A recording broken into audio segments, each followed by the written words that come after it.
ETV ప్రేక్షకులకు నమస్కారం. శుభమస్తు కార్యక్రమానికి స్వాగతం. ఈనాడు శుభమస్తు కార్యక్రమంలోని గ్రహఫల మంచంలో గ్రహాల యొక్క స్థితిగతులు, వాటి యొక్క శుభాశుభ ఫలితాల గురించి పరిశీలిద్దాం. అలాగే ఈరోజు ద్వాదశ రాశుల వారికి అదృష్ట సంఖ్య, అదృష్ట వర్ణం, ప్రతికూల గ్రహాల దోష నివృత్తికై ఎటువంటి పరిహారాలు పాటించాలి అనేటువంటి విషయాలు తెలుసుకుందాం. ముందుగా నేటి పంచాంగ వివరాలు. శ్రీ శోభకృతు నామ సంవత్సరం, దక్షిణాయనం, హేమంత ఋతువు, మార్గశిర మాసం. ఈ రోజు తిథి బహుళ త్రయోదశి, రాత్రి 8:46 వరకు ఉంది. నక్షత్రం జ్యేష్ఠ, రాత్రి 8:04 వరకు. రాహుకాల మధ్యాహ్నం 3 గంటల నుంచి 4:30 వరకు. ఇప్పుడు గ్రహాల స్థితిగతులు పరిశీలిద్దాం. బృహస్పతి సంచారం సవ్యస్థితి, మేషక్షేత్రం, మిత్రక్షేత్రం. కేతు సంచారం కన్యాక్షేత్రం. చంద్ర శుక్రుల సంచారం వృశ్చిక క్షేత్రం, చంద్రుడికి నీచ స్థితి. రవి కుజ బుధుల సంచారం ధనస్సు క్షేత్రంలో. శని సంచారం స్వక్షేత్ర స్థితి, మూల త్రికోణ స్థితి, సవ్యస్థితి, కుంభక్షేత్ర స్థితి. రాహు సంచారం మీనక్షేత్రంలో. ఇది ఈ రోజునటువంటి గ్రహస్థితి. దీని ఆధారంగా ద్వాదశ రాశుల వారికి గోచారపరంగా ఏర్పడేటువంటి శుభాశుభ ఫలితాలు సూచనప్రాయంగా తెలుసుకుందాం. ముందుగా మేషరాశి.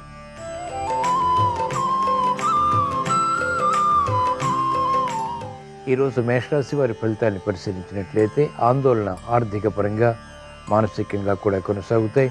చేపట్టినటువంటి కార్యకలాపాలు మెల్లమెల్లగా కలిసి వస్తాయి.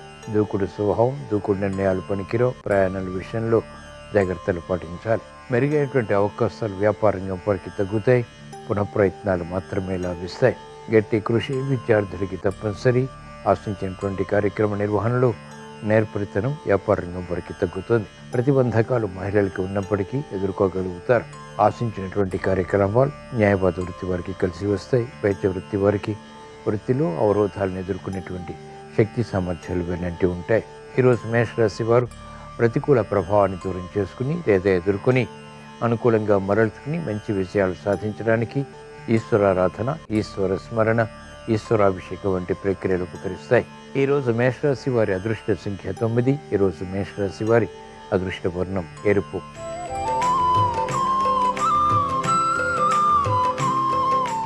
ఈరోజు వృషభ రాశి వారి ఫలితాన్ని పరిశీలించినట్లయితే ప్రయాణాల విషయంలో జాగ్రత్తలు పాటించాలి. ఉద్యోగ విషయాలు అభద్రతాభావం పెరుగుతుంది. కార్యకలాపాలు వేగవంతంగా పూర్తి చేయలేకపోతారు. విఘ్నాలు, జాప్యాలు వంటివి కొనసాగుతాయి. లాభదాయకమైనటువంటి కార్యకలాపాలు వ్యాపార రంగం వారు ప్రారంభించగలుగుతారు. అనిశ్చిత పరిస్థితులు అనుకూలంగా మరల్చుకునేటువంటి ప్రయత్నాలు మహిళలకు లాభిస్తాయి. విద్యార్థులకి శుభ సంకేతాలు గోచరిస్తాయి. కార్యక్రమాలు న్యాయవాద వృత్తి వారికి అనుకూలంగా మారతాయి. ఆదాయాన్ని పెంపొందింపచేస్తాయి. వైద్య వృత్తి వారికి అత్యంత అనుకూలం. శోభతో కూడినటువంటి కార్యకలాపాలు సినీ రంగం వారికి కలిసి వస్తాయి. ఈరోజు వృషభ రాశి వారు ప్రతికూల ప్రభావాన్ని దూరం చేసుకుని లేదా ఎదుర్కొని అనుకూలంగా మరల్చుకుని మంచి విజయాలు సాధించడానికి ఈశ్వర దర్శనం ఉపకరిస్తుంది. రుద్రాభిషేకం మేలుని కలిగిస్తుంది. గ్రహ ప్రతికూలతని దూరం చేసుకోగలుగుతారు. అష్టమ కుజ రవుల ద్వారా ఏర్పడేటువంటి ప్రమాదాలు దూరమవుతాయి. ప్రశాంతత పెరుగుతుంది. ఆరోగ్య రక్షణ చేకూరుతుంది. ఈరోజు వృషభ రాశి వారి అదృష్ట సంఖ్య 1. ఈరోజు వృషభ రాశి వారి అదృష్ట వర్ణం పసుపు.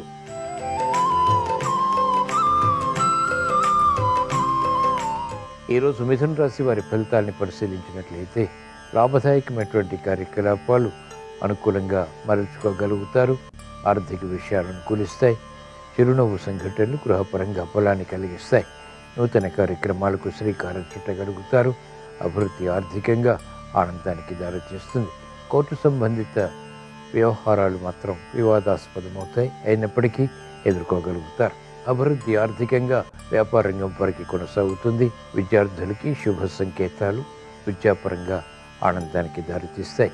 మహిళలకు అత్యంత అనుకూల కాలం. ప్రాముఖ్యత పెరుగుతుంది. గుర్తింపు లభిస్తుంది. ప్రశంసలు వృత్తి, వ్యాపార, ఉద్యోగ సంబంధిత కార్యకలాపాల్లో పొందగలుగుతారు. అభివృద్ధి కార్యక్రమాలు వైద్య వృత్తి వారు చేపట్టగలుగుతారు.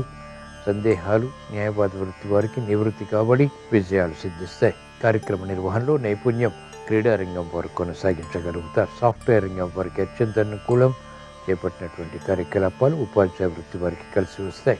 ఈరోజు మిథున రాశి వారు ప్రతికూల ప్రభావాన్ని దూరం చేసుకుని అనుకూలంగా మరల్చుకుని మంచి విజయాలు సాధించడానికి ఈశ్వర స్మరణ ఉపకరిస్తుంది. రుద్రాభిషేకం మేలుని కలిగిస్తుంది. తద్వారా వేగవంతమైనటువంటి విషయాలు ప్రాప్తిస్తాయి. గ్రహ ప్రతికూలతని అవలీలగా సులభ రీతిలో ఎదుర్కోగలుగుతారు. ఈరోజు మిథున రాశి వారి అదృష్ట సంఖ్య 6. ఈరోజు మిథున రాశి వారి అదృష్ట వర్ణం తెలుపు.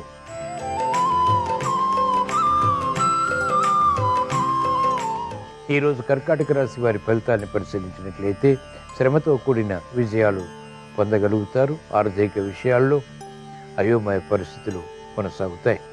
నిర్ణయాలు త్వరితగతిని తీసుకోలేకపోతారు. బాధ్యతలు పెరుగుతాయి. శ్రమ అధికమవుతుంది. చేపట్టినటువంటి కార్యకలాపాలు పదే పదే చేయవలసినటువంటి ఆవశ్యకత ఉంటుంది. సంబంధ బాంధవ్యాల విషయంలో జాగ్రత్తలు పాటించాలి. అనుచిత పరిస్థితులు ఆర్థికంగా కొనసాగుతాయి. కోర్టు సంబంధిత వ్యవహారాల్లో న్యాయవాద వృత్తి వారికి మేలు చేకూరుతుంది. ఆర్థిక అనుకూలత ఏర్పడుతుంది. శత్రువులపై విజృంభించగలుగుతారు. క్రమశిక్షణ విద్యార్థులకి కలిసి వస్తుంది. పట్టుదలతో కూడినటువంటి కార్యకలాపాలు వైద్య వృత్తి వారికి లాభిస్తాయి. సంతోష వార్తలు మహిళలు వింటారు. అయినప్పటికీ ఆందోళన సమాంతరంగా ఉంటుంది. చేపట్టినటువంటి కార్యకలాపాలు వ్యాపార రంగం వారికి స్థిరత్వాన్ని తగ్గిస్తాయి. ఆర్థిక విషయాల్లో ఆందోళన ఉంటుంది. వేగవంతమైనటువంటి నిర్ణయాలు మహిళలకు పనికిరావు. క్రీడారంగం వారికి పోటీ పెరుగుతుంది. అభివృద్ధి కార్యక్రమాలు వేగవంతంగా రాజకీయ రంగం వారు కొనసాగించలేకపోతారు. ఈరోజు కర్కాటక రాశి వారు ప్రతికూల ప్రభావాన్ని దూరం చేసుకుని లేదా ఎదుర్కొని అనుకూలంగా మరల్చుకుని మంచి విజయాలు సాధించడానికి ఈశ్వర ఆరాధన ఉపకరిస్తుంది. రుద్రాభిషేకం మేలును కలిగిస్తుంది. గ్రహ అతి ప్రతికూలతని నియంత్రించి విజయాల్ని కలిగిస్తుంది. ఈరోజు కర్కాటక రాశి వారి అదృష్ట సంఖ్య 5. ఈరోజు కర్కాటక రాశి వారి అదృష్ట వర్ణం తెలుపు.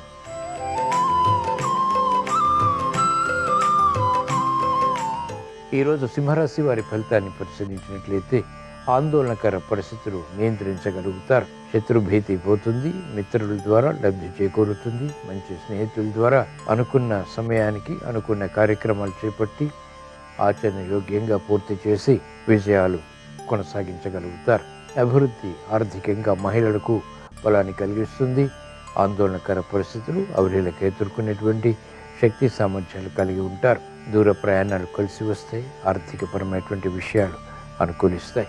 మెరుగైనటువంటి కార్యక్రమ నిర్వహణ వ్యాపార రంగం వారికి లాభిస్తుంది. నూతన విధి విధానాలతో కూడినటువంటి కార్యాచరణ వైద్య వృత్తి వారికి అభివృద్ధికి దోహదపడుతుంది. న్యాయపాత వృత్తి వారికి అత్యంత అనుకూలం. సాఫ్ట్వేర్ రంగం వారికి ఉద్యోగ విషయాల్లో భద్రతాభావం పెరుగుతుంది. వేగవంతమైనటువంటి నిర్ణయాలు వైద్య వృత్తి వారు తీసుకోగలుగుతారు. ప్రతిభ న్యాయపాత వృత్తి వారికి గుర్తింపబడుతుంది. కాలయాపన ద్వారా ఏర్పడినటువంటి సమస్యలు ఉపాధ్యాయ వృత్తి వారికి పరిష్కరింపబడతాయి. ఈరోజు సింహరాశి వారు ప్రతికూల ప్రభావాన్ని దూరం చేసుకుని లేదా ఎదుర్కొని అనుకూలంగా మరల్చుకుని మంచి విజయాలు సాధించడానికి ఈశ్వర దర్శనం ఉపకరిస్తుంది. రుద్రాభిషేకం మేలును కలిగిస్తుంది. ప్రతిబంధకాలు తొలగిపోతాయి. అష్టమ రాహు ద్వారా ఏర్పడేటువంటి సమస్యలు ఆకస్మికంగా పరిష్కరింపబడతాయి. ఈరోజు సింహరాశి వారి అదృష్ట సంఖ్య 1. ఈరోజు సింహరాశి వారి అదృష్ట వర్ణం ఎరుపు.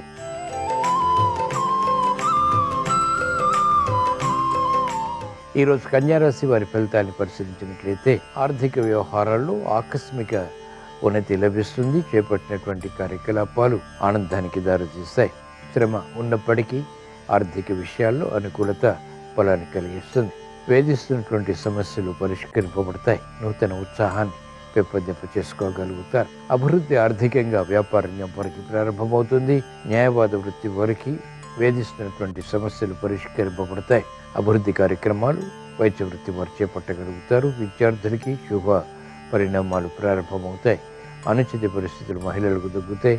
ఆర్థిక ఆందోళనకర పరిస్థితులు క్రమబద్ధీకరించి క్రమశిక్షణతో కూడినటువంటి నిర్ణయాల ద్వారా నియంత్రించి విజయాలు సాధించగలుగుతారు. అభివృద్ధి క్రీడారంగం వారికి కొనసాగుతుంది. ఈరోజు కన్యారాశి వారు ప్రతికూల ప్రభావాన్ని దూరం చేసుకుని లేదా ఎదుర్కొని అనుకూలంగా మరల్చుకుని మంచి విజయాలు సాధించడానికి ఈశ్వర అభిషేకం ఉపకరిస్తుంది. రుద్రాభిషేకం మేలును కలిగిస్తుంది. ఈరోజు కన్యారాశి వారి అదృష్ట సంఖ్య 9. ఈరోజు కన్యారాశి వారి అదృష్ట వర్ణం తెలుపు.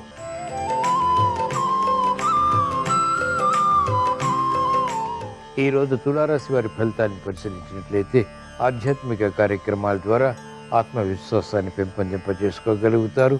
ప్రతిభ గుర్తింపబడుతుంది. సాహసోపేతమైనటువంటి నిర్ణయాలకి ఉపక్రమించగలుగుతారు.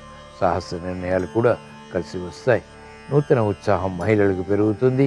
గతంలో పూర్తి కానిటువంటి కార్యక్రమాలు ఇప్పుడు ప్రారంభించి పూర్తి చేసి విజయాలు సాధించగలుగుతారు. క్రమశిక్షణతో విద్యార్థులకి శోభ చేకూరుతుంది, ఆత్మవిశ్వాసం పెరుగుతుంది.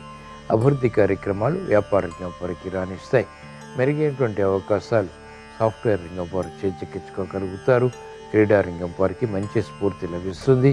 కార్యక్రమ నిర్వహణలో నైపుణ్యం ఉపాధ్యాయ వృత్తి వారు కొనసాగించగలుగుతారు. ఈరోజు తులారాశి వారు ప్రతికూల ప్రభావాన్ని దూరం చేసుకుని లేదా ఎదుర్కొని అనుకూలంగా మరల్చుకుని మంచి విషయాలు సాధించడానికి ఈశ్వరుణ్ణి దర్శించడం శ్రేయస్కరం, క్షమదాయకం. ఈరోజు తులారాశి వారి అదృష్ట సంఖ్య 2. ఈరోజు తులారాశి వారి అదృష్ట వర్ణం ఎరుపు.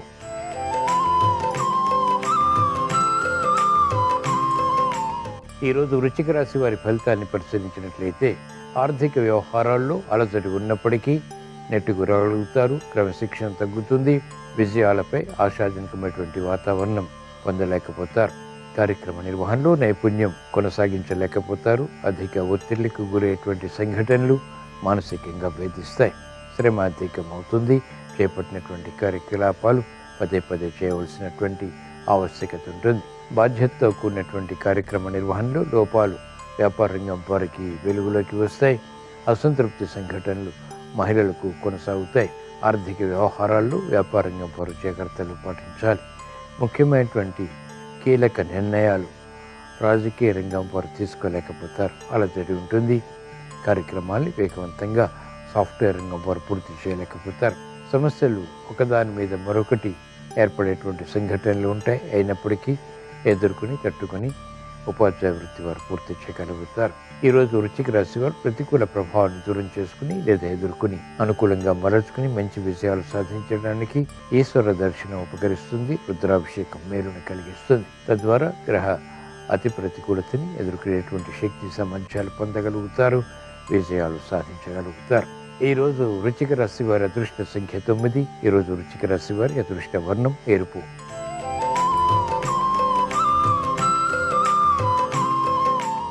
ఈరోజు ధనుసు రాశి వారి ఫలితాన్ని పరిశీలించినట్లయితే చాకచక్యంగా వ్యవహరించి ఆర్థిక విషయాలు సమస్యల్ని అధిగమించగలుగుతారు. నేర్పరితనం పెరుగుతుంది. ప్రతిభ గుర్తింపబడుతుంది. ఆశాజనకమైనటువంటి వాతావరణం వృత్తి, వ్యాపార, ఉద్యోగ సంబంధిత కార్యకలాపాల్లో ఆత్మవిశ్వాసాన్ని పెంపొందింపచేస్తుంది. మెరుగైనటువంటి కార్యక్రమ నిర్వహణ మహిళలకు ఆత్మవిశ్వాసాన్ని పెంపొందింపచేస్తుంది. కార్యకలాపాలు వేగవంతంగా విద్యార్థులు పూర్తి చేయగలుగుతారు. సమయస్ఫూర్తితో కూడినటువంటి నిర్ణయాలు న్యాయవాద వృత్తి వారికి ఉపకరిస్తాయి. వైద్య వృత్తి వారికి క్లిష్ట సమస్యలు పరిష్కరింపబడతాయి. ఆనందకర వాతావరణం మహిళలు గృహరీత్యా ఆహ్వానించగలుగుతారు. ప్రతిభతో కూడినటువంటి నిర్ణయాలు వ్యవసాయ రంగం వారికి రాణిస్తాయి. ఈరోజు ధనుసు రాశి వారు ప్రతికూల ప్రభావాన్ని దూరం చేసుకుని లేదా ఎదుర్కొని అనుకూలంగా మరల్చుకుని మంచి విజయాలు సాధించడానికి ఈశ్వరుణ్ణి ఆరాధించడం శ్రేయస్కరం. రుద్రాభిషేకం మేలును కలిగిస్తుంది. తద్వారా ఆనందకర పరిస్థితుల్ని ఆహ్వానించగలుగుతారు. ఈరోజు ధనుసు రాశి వారి అదృష్ట సంఖ్య 6. ఈరోజు ధనుసు రాశి వారి అదృష్ట వర్ణం ఎరుపు.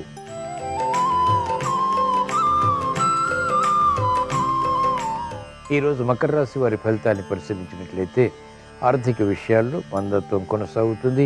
నిర్ణయాలు త్వరితగతిని తీసుకోలేకపోతారు. వ్యయం పెరుగుతుంది. ఆదాయం తగ్గుతుంది. క్రమశిక్షణ లోపిస్తుంది. కార్యక్రమాల్లో నత్తనడక కొనసాగుతుంది. వేగవంతమైనటువంటి కార్యాచరణ విషయంలో అవరోధాలను ఎదుర్కోవాల్సి వస్తుంది. మహిళలకు ఆరోగ్య రక్షణ తప్పనిసరి. ఆర్థిక విషయాలు వేధిస్తాయి. క్రమశిక్షణ విద్యార్థులకి తప్పనిసరి. విద్యా విషయాలపై అవగాహన లోపిస్తుంది. శ్రద్ధ తగ్గుతుంది. కార్యక్రమాల్లో వేగం న్యాయవాద వృత్తి వారికి తగ్గుతుంది. వైద్య వృత్తి వారికి వృత్తిపరమైనటువంటి అవరోధాలు ఎదుర్కోవాల్సి వస్తుంది. మానసిక చింతన మహిళలకు పెరుగుతుంది. చేపట్టినటువంటి కార్యకలాపాల్లో విముఖత కొనసాగుతుంది. పట్టుదలతో కూడినటువంటి కార్యక్రమాల ద్వారా మాత్రమే విజయాలు సుసాధ్యపడతాయి. ఈరోజు మకర రాశి వారు ప్రతికూల ప్రభావాన్ని దూరం చేసుకుని లేదా ఎదుర్కొని అనుకూలంగా మరల్చుకుని మంచి విజయాలు సాధించడానికి ఈశ్వరుణ్ణి ఆరాధించడం శ్రేయస్కరం. రుద్రాభిషేకం ఉపకరిస్తుంది. మేలును కలిగిస్తుంది. ప్రతిబంధకాలను దూరం చేస్తుంది. ఏలినాటి శని ద్వారా ఇతర గ్రహ ప్రతికూలత ద్వారా ఏర్పడేటువంటి విఘ్నాలు, జాప్యాలు, అవరోధాలు నియంత్రించి విజయాలు పొందగలుగుతారు. ఈరోజు మకర రాశి వారి అదృష్ట సంఖ్య 9. ఈరోజు మకర రాశి వారి అదృష్ట వర్ణం ఎరుపు.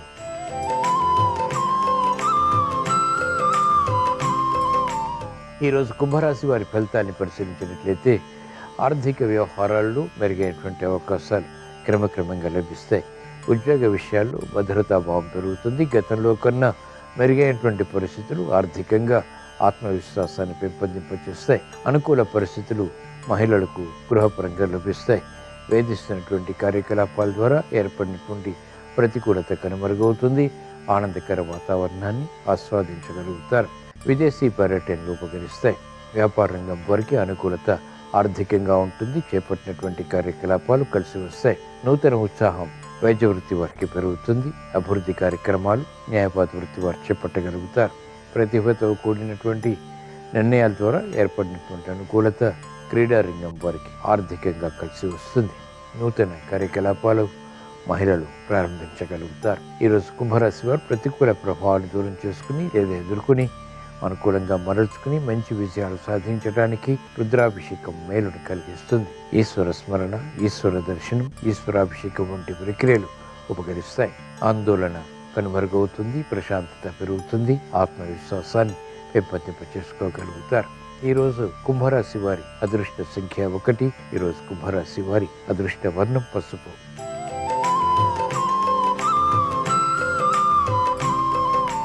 ఈరోజు మీనరాశి వారి ఫలితాన్ని పరిశీలించినట్లయితే ఆర్థిక వ్యవహారాలు కలిసి వస్తాయి. నూతన కార్యక్రమాలకు శ్రీకారం చుట్టగలుగుతారు. గతంలో కన్నా మెరుగైనటువంటి వాతావరణం వృత్తి, వ్యాపార, ఉద్యోగ సంబంధిత కార్యకలాపాల్లో ఆత్మవిశ్వాసాన్ని పెంపొందింపచేస్తుంది. శుభకార్య నిర్వహణకై తహత పెరుగుతుంది. శుభ ప్రయత్నాలు కలిసి వస్తాయి. గృహంలో ఆనందకర పరిస్థితులు మహిళలు ఆహ్వానించగలుగుతారు. రాజకీయ రంగం వారికి అత్యంత అనుకూల పరిస్థితులు వృత్తిపరంగా ఆర్థికంగా కూడా బలాన్ని కలిగిస్తాయి. వ్యాపార రంగం వారికి అత్యంత అనుకూలం. తీసుకున్నటువంటి నిర్ణయాలు ఆర్థికంగా లాభిస్తాయి. మెరుగైనటువంటి అవకాశాలు క్రీడా రంగం వారు పొందగలుగుతారు. సందిగ్ధ పరిస్థితులకు, సమస్యలకు న్యాయవాద వృత్తి వారు స్వస్తి చెప్పగలుగుతారు. వైద్య వృత్తి వారికి అవరోధాలు దూరం అవుతాయి. ప్రశాంత పరిస్థితులు సాఫ్ట్వేర్ రంగం వారికి కలిసి వస్తాయి. నూతన ఉత్సాహంతో కూడినటువంటి కార్యకలాపాలు ఉపాధ్యాయ వృత్తి వారు కొనసాగించగలుగుతారు. ఈరోజు మీనరాశి వారు ప్రతికూల ప్రభావాన్ని దూరం చేసుకుని లేదా ఎదుర్కొని అనుకూలంగా మరల్చుకుని మంచి విషయాలు సాధించడానికి ఈశ్వరుణ్ణి దర్శించడం, పూజించడం, స్మరించడం శ్రేయస్కరం. ఈరోజు మీనరాశి వారి అదృష్ట సంఖ్య 9. ఈరోజు మీనరాశి వారి అదృష్ట వర్ణం ఎరుపు. ఇవే ఈరోజు ద్వాదశ రాశుల వారికి ఏర్పడేటువంటి శుభాశుభ ఫలితాలు. ద్వాదశ రాశుల వారికి మెరుగైనటువంటి అవకాశాలు వృత్తి, వ్యాపార, ఉద్యోగ సంబంధిత కార్యకలాపాల్లో కలగాలని, ఆశించినటువంటి ప్రయోజనాలు సిద్ధించాలని, కార్యక్రమాలు వేగవంతంగా పూర్తి చేసి విజయాలు సాధించాలని మంగళవారం సందర్భంగా శ్రీ ఆంజనేయ స్వామిని, సుబ్రహ్మణ్య స్వామిని, మహాకాళి అమ్మవారిని, ఈశ్వరుణ్ణి ప్రార్థిస్తూ స్మరిస్తూ స్వస్తి.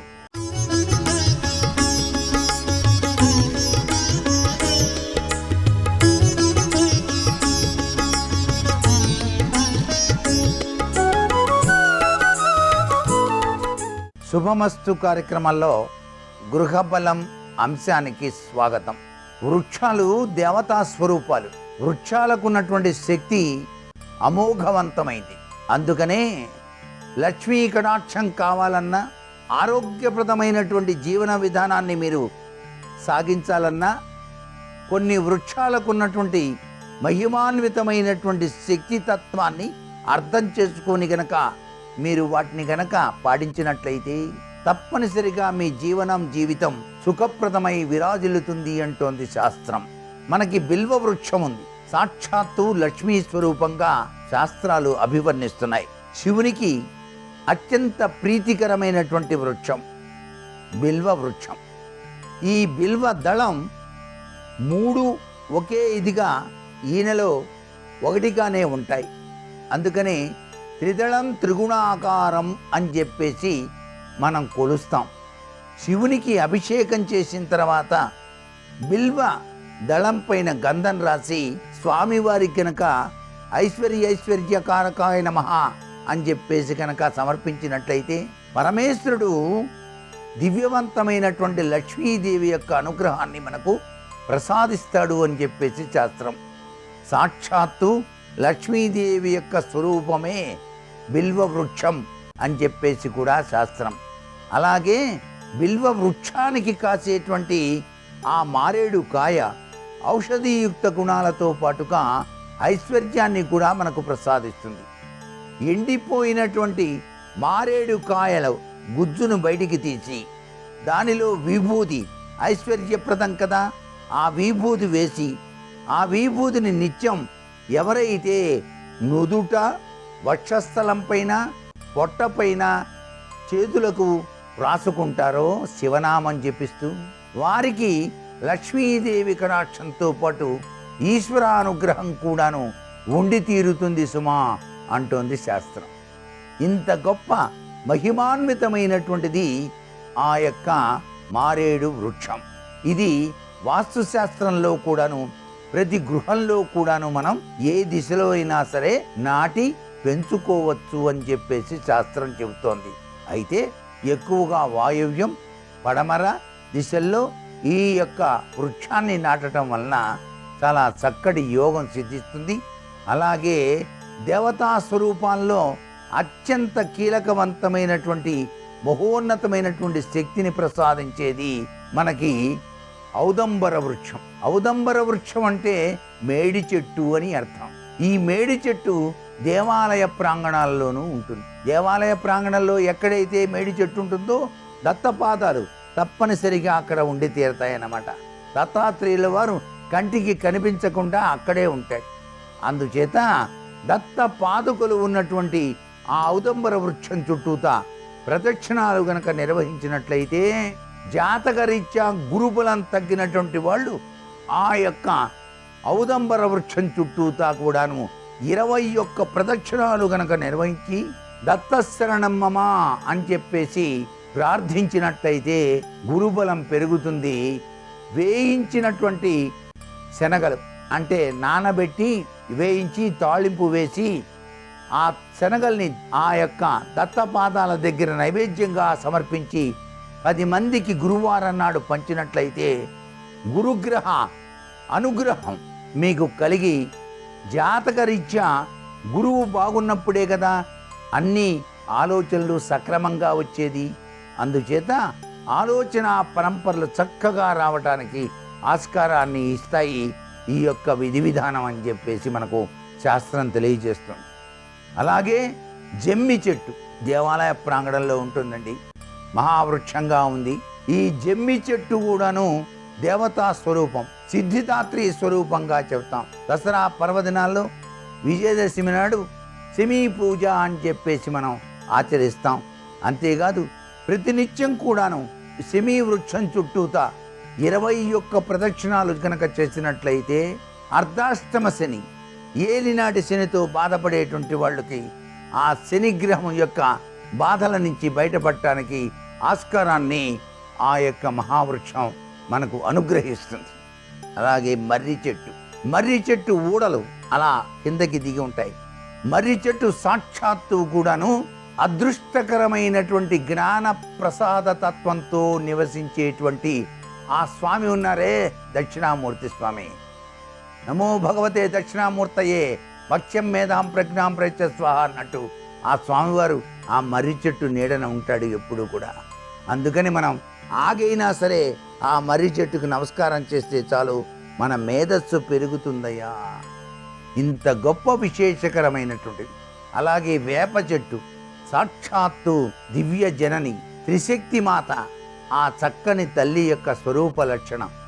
ఆ తల్లిని నువ్వుల నూనెతో దీపారాధన ఆ చెట్టు దగ్గర ఆచరిస్తేనే చాలు శుక్రవారం నాడు లక్ష్మీ కటాక్షం మనకు వచ్చి తీరుతుంది అని చెప్పేసి శాస్త్రవచనం. అందుకే వృక్షో రక్షతి రక్షిత, వృక్షాలు దేవతా స్వరూపాలని చెప్పేసి మహర్షులు సైతం కూడాను అందుకే అడవులకేకి అక్కడ నిశ్చింతగా తపస్సును ఆచరించి దేదీప్యవంతమైనటువంటి ప్రభావాన్ని మనకు అందించారు. ఇంత గొప్ప తత్వంతో ఉన్నటువంటి ఈ విధి విధానాన్ని మనం కూడా ఆచరించి ధన్యులమవుదాము. అందుచేత ప్రీతికరమైనటువంటి బిల్వ వృక్షం పెంచితే సకల సంపదలు కూడాను కలుగుతాయి అనేటువంటి విషయాన్ని మరొక్కసారి గుర్తు చేస్తూ గృహబలరీత్యా కూడాను చాలా విశేషకరమైన ప్రభావం ఈ యొక్క మహాబిల్వం, రిదళంతో కూడినటువంటి బిల్వం, ఏక బిల్వం, ఇలా రకరకాలైనటువంటి బిల్వాలు ఉన్నాయి. బిల్వ వృక్షరీత్యా వాటిని సంపాదించి మీరు గనక మీ గృహ ప్రాంగణంలో కూడాను ఏర్పాటు చేసుకోండి. దానివల్ల లక్ష్మీ కటాక్షం వచ్చి తీరుతుంది. మరికొన్ని ముఖ్య విషయాలు రేపటి శుభమస్తు కార్యక్రమంలోని గృహలంశలో తెలుసుకుందామా? సర్వే జనా సుఖినో భవంతు.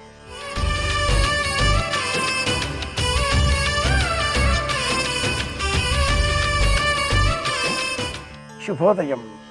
శుభమస్తు కార్యక్రమంలో ఆనందయోగం అనే అంశానికి స్వాగతం.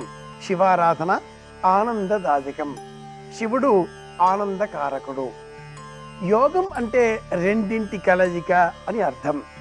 ఈ రెండు, ఒకటి జీవుడు, రెండు పరమేశ్వరుడు. ఇరువురిని ఒకటిగా గుర్తించే నిమిత్తమై మనం చేసే సాధన పేరే తపస్సు. ఈ తపస్సు అనబడే పేరు గల సాధన వివిధ రూపాలలో ఉంటుంది. తిరుప్పావై పాశురాలను అనుసంధానం చేసుకునే క్రమంలో విల్లిపుత్తూరులో లభించిన తులసి తోటలో దొరికిన లేదా తనకు తాను ఈ లోకానికి దర్శనంగా ప్రసాదంగా కనిపించే విధంగా ఏర్పాటు చేసుకున్న ఆ ఆండాళ్ళ తల్లి గోదాదేవి ఎంత అద్భుతంగా 30 రోజులు 30 పాశురాలను తాను పలుకుతూ మనకు ఆ పాశురాలను అందించే నిమిత్తమై తగిన ఏర్పాట్లతో భావితరాల వారికి అందరికీ కూడా కలకాలం ఆనందం లభించే విధంగా చేసిన ప్రయత్నాల పరమావధి పరాకాష్ట ఈనాడు మనమంతా కూడా ఈ పాశురాలను ప్రతిరోజు అనుసంధానం చేసుకోవడం. ఎక్కడో తమిళనాట, మరింకెక్కడో విల్లిపుత్తూరు గ్రామం, నేటి కాలంలో శ్రీ పెరంబదూరు, మరింకెక్కడో ఎక్కడో ఆ పురుషోత్తముడు, అతడికి అక్కడెక్కడో లభించడం, పురుషులలో ఉత్తముడైన వాడు ఆ ఆళ్వారు గారికి అలా లభించడం, అందులో ఏమిటి ప్రత్యేకం? ఈ కథంతా ఏమిటి? మనమెందుకు చదువుకుంటున్నాం? మనమెందుకు అనుసరిస్తున్నాం? తెలుగు వారం కదా, మనకేమిటి సంబంధం అంటే సంబంధమే ఆనందం. జీవుడు ఈశ్వరుడు వేరుకారు, ఒక్కరే అని చెప్పడమే యోగం. ఆ యోగమే ఆనంద యోగం. అది సిద్ధింపజేసుకోవడమే పరాకాష్ఠగా పరమావధిగా ఉన్నటువంటి మోక్ష భావనకు మొదటి పెట్టు. అన్ని బంధాల నుంచి విముక్తి కలగాలి, ఆనందాన్ని నిరంతరం మనం అలా పొందగలగాలి అంటే ఇరువురు ఒక్కరే అన్న భావన మనకు స్పష్టం కావాలి. ఆ ఇరువురు ఒక్కరే అన్న భావన విష్ణువు లక్ష్మి వీరిని అర్చించడంతో మనం గమనించగలుగుతాం. శివుడు పార్వతి వీరిని తలుచుకుంటే ఆ భావన మనం పొందగలుగుతాం. విష్ణువు వేరుగా, పాద సంవాహనం చేసే లక్ష్మీదేవి వేరుగా, ఇరువురు భిన్న భిన్న రూపాలలో కూడా మనకు దర్శనమిస్తూ ఉంటారు. కానీ శివపార్వతులు అలా కాదు సుమా. పరమేశ్వరుడు పార్వతీ సమేతుడై అర్ధనారీశ్వరుడై ఉంటాడు. ఒక శివలింగాన్ని మనం గమనించినట్లయితే కింద ఉన్నటువంటి ఆ పానవట్టము పార్వతీదేవి, పైన ఉండే ఈశ్వరలింగమే, లింగ స్వరూపమే శివలింగ స్వరూపము. అర్ధనారీశ్వర స్వరూపానికి ఇది ప్రతీక. శ్రీమన్నారాయణమూర్తి లక్ష్మీదేవి లేకుండా దర్శనమిస్తాడు. లక్ష్మీదేవి కూడా స్వామి లేకుండా గణపతి సరస్వతి సమేతురాలై మనకు దర్శనమిస్తుంది, అనఖండ ఐశ్వర్యాన్ని అనుగ్రహిస్తుంది. కానీ పార్వతీదేవి అలా పరమేశ్వరుడు లేకుండా దర్శనం ఇవ్వదు. ఒకవేళ దర్శనం ఇచ్చిన ఎడల ఉగ్ర రూపంతో సుమా. ఇది శాస్త్ర ప్రమాణం. కనుక పార్వతీ పరమేశ్వరులను అర్ధనారీశ్వరులుగా తలచుకున్న మాత్రాన మనకు అఖండమైన ఆనందాన్ని అందించేటటువంటి ఆది దంపతులుగా అభివర్ణించిన ఈ పరిహార విజ్ఞాన శాస్త్రం పార్వతీ పరమేశ్వరుల సంపూర్ణ అనుగ్రహాన్ని పొందే నిమిత్తమే పాటించవలసిన పరిహారాలు, పరిష్కార మార్గాలలో ఉదయం నుంచి సాయంత్రం వరకు ఓం నమ శివాయ, ఓం నమ శివాయ, ఓం నమ శివాయ అంటూ శివనామస్మరణతో కాలం గడపడం ఇది మొదటి మెట్టు. తదుపరి సాయంత్రం వేళ శివారాధన చేసే నిమిత్తమై మరి ఒకసారి చక్కగా స్నానాదికాదులు పూర్తి చేసుకొని పొడి వస్త్రాన్ని ధరించాలి. పొరపాటుగా కూడా శివారాధనలో తడి వస్త్రమును ధరించకూడదు. తడి వస్త్రమును ధరించి చేసేటటువంటి అర్చన సాధన ఏదైనా కూడా మనలో తామస గుణాన్ని పెంచుతుంది. క్రోధాన్ని, అసూయను, అనారోగ్యకరమైన వాతావరణాన్ని మనలో పెంచుతుంది. కనుక సనాతన సంప్రదాయ పరిహారం ఏనాడు ఏ దేవతని అర్చించే క్రమంలో తడి వస్త్రాన్ని ధరించి అర్చించకూడదు అనేటటువంటి ఖచ్చితమైన నియమాన్ని చేసింది. ఆ నియమాన్ని మనసులో నిలుపుకొనే సాయంత్రం వేళ మరి ఒకసారి చక్కగా స్నానాదికాదులు పూర్తి చేసుకుని పొడి వస్త్రం ధరించి తెలుపు రంగులో ఉండే పొడి వస్త్రమే ధరించాలి. ఇది రెండవ నియమం. మడి వస్త్రం, ధావళి అన్న పేరిట లభించేటటువంటి వస్త్రం, ఇలాంటి వాటిని కూడా ధరించవచ్చు. అయితే ఆ ధావళి కూడా తెలుపు రంగులో ఉండాలి. మడి వస్త్రం కూడా తెలుపు రంగులో కానీ, లేత పసుపు రంగులో కానీ, గోధుమ వర్ణంలో కానీ ఉన్నట్లయితే శ్రేయస్సు కలుగుతుంది. ఎరుపు రంగులో ఉండే పట్టు వస్త్రం ధరించి శివాభిషేకం, శివారాధన చేసిన ఎడల మన మనసులో ఉండేటటువంటి కోరికలకు సత్వగుణం కాకుండా తమో గుణం ఆపాదింపబడి మనలో క్రోధం పెరుగుతుంది. ఇప్పుడు కావాలి అంటే కావాలి అనేటటువంటి మొండి మంకు పట్టుదల పెరుగుతాయి అని కూడా శాస్త్ర విజ్ఞానం తెలియజేస్తుంది. పట్టు వస్త్రాలలో నీలం రంగు పట్టు వస్త్రాలు ఉంటాయి. అలా నీలం రంగులో ఉండే పట్టు వస్త్రాలు కానీ, కాషాయం రంగులో ఉండే పట్టు వస్త్రాలు కానీ, ఆకుపచ్చని రంగులో ఉండేటటువంటి పట్టు వస్త్రాలు కానీ, ఇలా భిన్న భిన్న వర్ణాలలో ఉండేటటువంటి పట్టు వస్త్రాలు ధరించి శివారాధన చేస్తే ఆ శివారాధన కారణంగా, ఆ వస్త్రాలకు ఉన్నటువంటి ఆ వర్ణం కారణంగా మన మనసులో తమో గుణం పెరుగుతుంది. ఎరుపు రంగు రజోగుణం పెంపొందింపజేసేది కాగా ఇతర వర్ణాలన్నీ కూడా మనలో తమో గుణాన్ని పెంచుతాయి. ధరించే సమయంలో, పట్టు వస్త్రాన్ని ధరించే సమయంలో ఆ వస్త్రానికి సంబంధించిన వర్ణం ఏది అనే అంశం కూడా ఇంత సూక్ష్మంగా మనం గమనించవలసిన అంశం అని కూడా పరిహార విజ్ఞానం చెబుతుంది. తెలుపు రంగులో ఉండే పట్టు వస్త్రం సర్వదా శ్రేష్టం.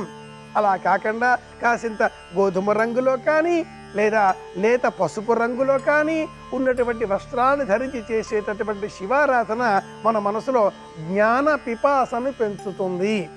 జ్ఞానార్జన చేసే నిమిత్తమై మన మనస్సును పురికొల్పుతుంది. గురుగ్రహ అనుకూలత కూడా ఈ వర్ణం కారణంగా జతపరచడంతో దక్షిణామూర్తి అనుగ్రహం కూడా సంపూర్ణంగా మనకు లభించి శివారాధన ద్వారా జ్ఞానం పెరిగి, వివేకం పెరిగి, లక్ష్య శుద్ధితో, లక్షణ శుద్ధితో చేసే పని ఏదైనా కూడా లాభదాయకంగా, ఆనందదాయకంగా మార్చుకునేటటువంటి శక్తిని మనం ధరించేటటువంటి ఈ మడి వస్త్రానికి ఉన్నటువంటి ఆ వర్ణం కూడా దోహదకాదిగా మారుతుంది అంటుంది పరిహార విజ్ఞానం. అందుకే ప్రాచీన కాలంలో పూర్వీకులంతా కూడా తెలుపు రంగులో ఉండేటటువంటి ధావళి అన్న పేరిట ఉండే ఉన్ని వస్త్రాన్ని ధరించేటటువంటి వారు. కంబళి లేదా ధావళి ఏదైనా కూడా తెలుపు రంగులో ఉండాలి. ఈ వస్త్రాన్ని కార్పాసము అని కూడా శాస్త్రం ప్రమాణపూర్వకంగా తెలియజేస్తుంది. కార్పాసమే కరాత్రంచ షట్పటకం పాంచరాత్రకం. కార్పాసము ధరించేటటువంటి ఉన్ని లేదా కాటన్ వస్త్రము అంటాం, నూలు వస్త్రము అంటాం. ఈ నూలు వస్త్రంలో పొడి వస్త్రంగా ఉన్నటువంటి ఈ నూలు వస్త్రము లేదా కార్పాసము ఒకరోజు మడిగా ఉపయోగపడుతుంది. ఆముఖము అన్న పేరిట ధావళి, కంబళి, గొర్రె ఉన్నితో లేదా ఇంకేదైనా ఉన్నితో నేసినటువంటి ఆ వస్త్రము అది సదా శుచి, ఎల్లప్పుడూ మనకు శుచి అంటుంది శాస్త్రం. శివుని అనుగ్రహం పొందాలి సులభంగా అంటే ధావళి ధరించి శివాభిషేకం చెయ్యాలి.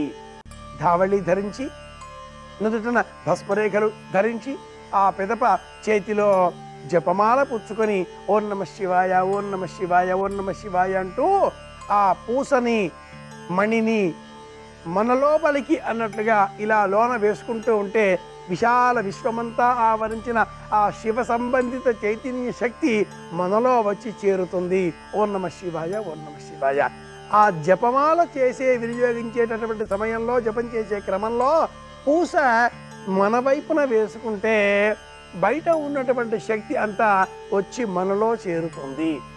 జపమాలలో ఉన్న పూస అలా బయటికి వేసే విధంగా జపం చేస్తే మనలో ఉన్నటువంటి కక్ష, అసూయ, కార్పణ్యం ఇవన్నీ బయటికి వెళ్ళిపోతాయి.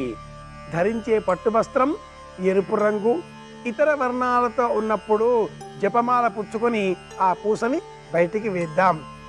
తెలుపు వస్త్రంగా ఉన్నది మడి వస్త్రం ధరించినప్పుడు ఆ పూసను లోపలికి వేద్దాం. శివనామ స్మరణతో గడిపే విధంగా ఏర్పాటు చేసుకుందాం. శివానుగ్రహంతో మళ్ళీ రేపు కలుసుకుందాం. శుభమస్తు.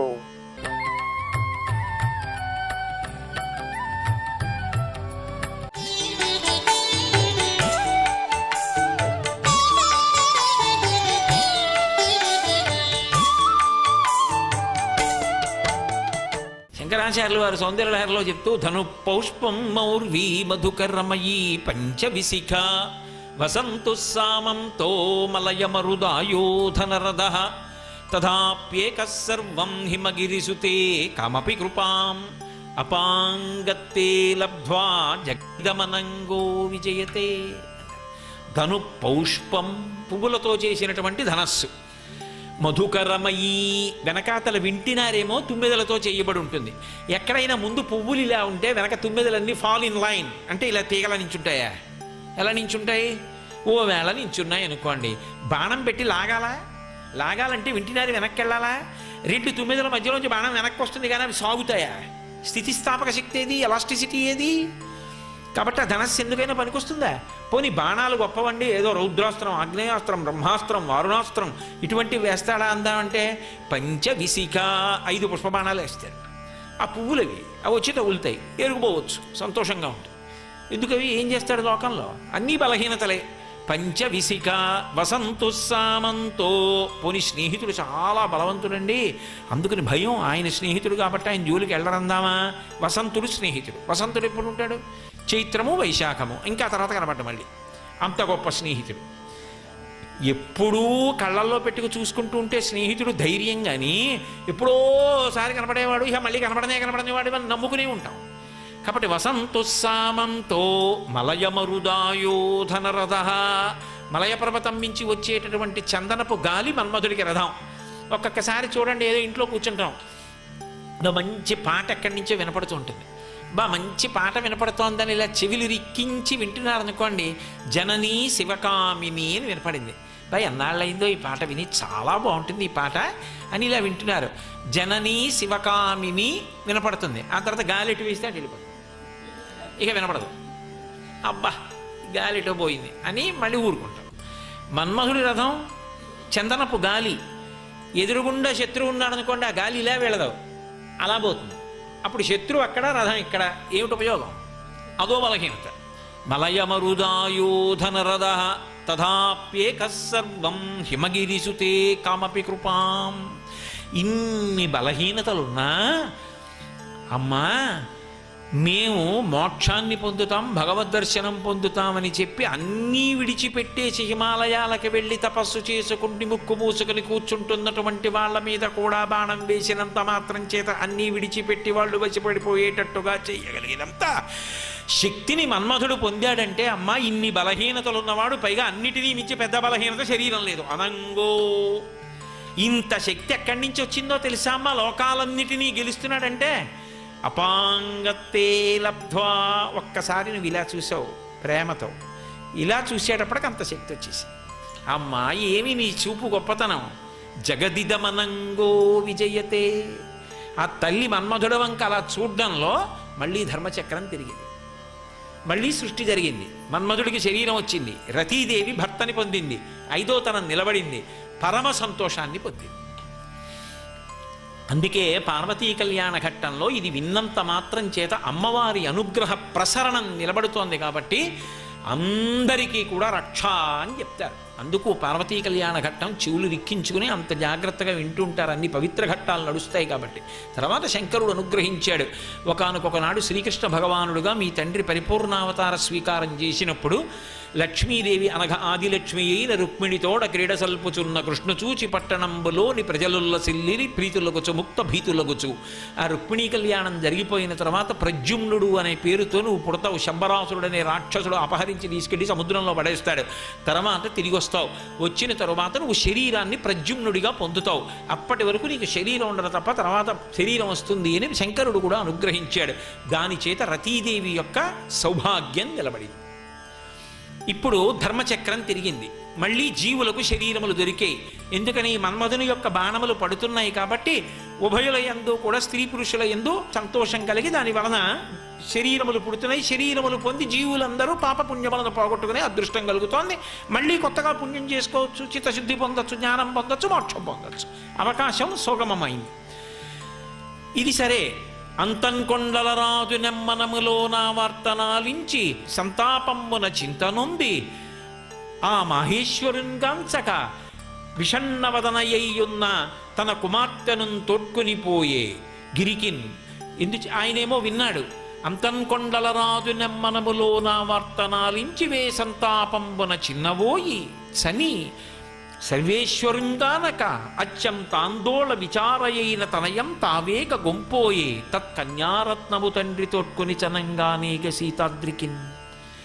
ఆయనకి ఎవరో చెప్పారు వెళ్ళి చారులు, మన్మధుడు బాణం వేశాట, శంకరుడికి కోపం వచ్చిందట, మూడో కన్ను తెరిచాట, లోకాలన్నీ భయపడిపోతే అగ్నిని బడబాగ్నిగా సముద్రంలో ప్రవేశపెట్టాట, మన్మధుడు దగ్ధమైపోయాట, నీ కూతురు భయపడి దూరంగా జరిగిపోయిందిట, శంకరుడు తపోభంగం అయిపోయిందని చెప్పి దండక మండలాలతో వెళ్ళిపోయాట ఎక్కడికో.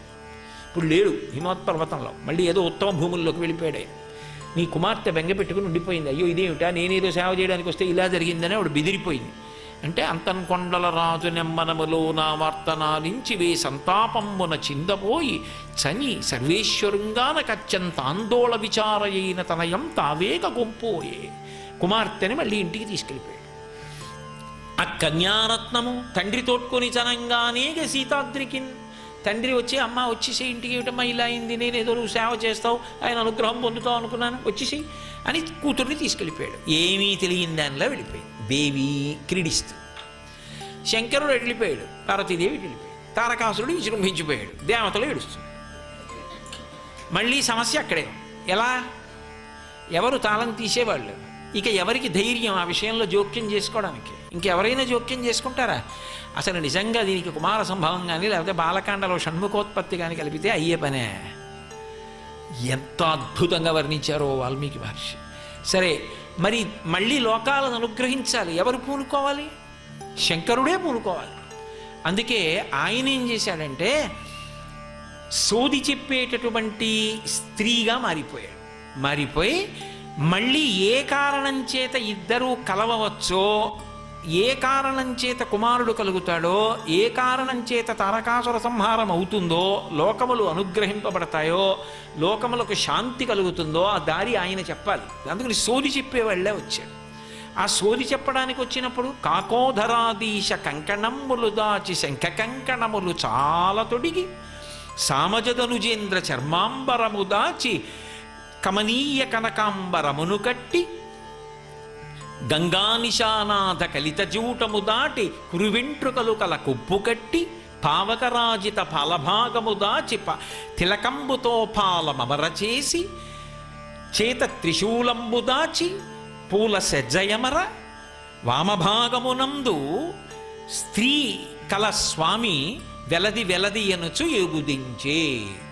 ఆయన ఏమీ తెలియనటువంటి వాళ్ళ అప్పటి వరకు అర్ధనారీశ్వర స్వరూపంగా పక్కన ఉమాదేవితో కూడి ఉండేటటువంటి శంకరుడు, పార్వతీదేవితో ఉండేటటువంటి శంకరుడు కాకోధరాదీశ కంకణంబులు దాచి శంఖ కంకణములు చాలా తొడిగి, సోది చెప్పేవాళ్ళు ఎలా వేసుకుంటారో అలా ఆయన శంకరుడు అందరిలా కంకణాలు పెట్టుకోడు.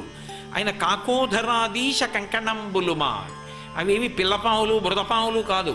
కాకోధరాదీశ ఆదిశేషుడు, వాసుకి మొదలైన వాళ్ళు ఆయన చేతికి కంకణాలుగా ఉంటారు. వాళ్ళు కోరుకున్నారు, అయ్యా మీ చేతికి కంకణాలుగా ఉంటాం, మీ మెడలో ఆభరణంగా ఉంటాం, మమ్మల్ని స్వీకరించండి అని. నమః శివాయ నమః శివాయ హర హర శంకర నమః శివాయ.